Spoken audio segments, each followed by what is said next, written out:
Hello and welcome to Piko Tutorials.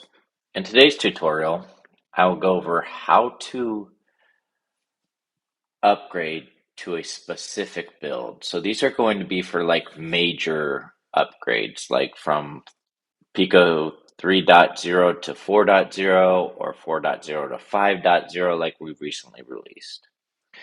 So in the previous upgrade tutorial, you follow those same types of steps to get to the upgrade location. So you'll go in here, you'll go to System Administration, you'll go to Updates, and then as you can see, we've already updated this one to the most up-to-date version. But say I was on 4.2 and I wanted to update to 5.0. You'd come in here and you'd go to specific build. You type in the version number, you type in the password, you click select version, and then it'll select that version you'll update.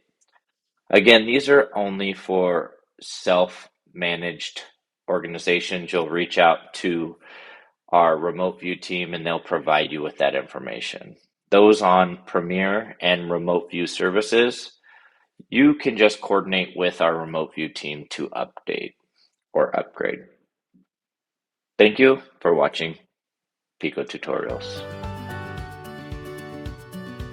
If you would like to watch more how-to videos around Piko, please click here for our tutorial channel, or you can visit us here at pikovms.com for more documentation and downloads.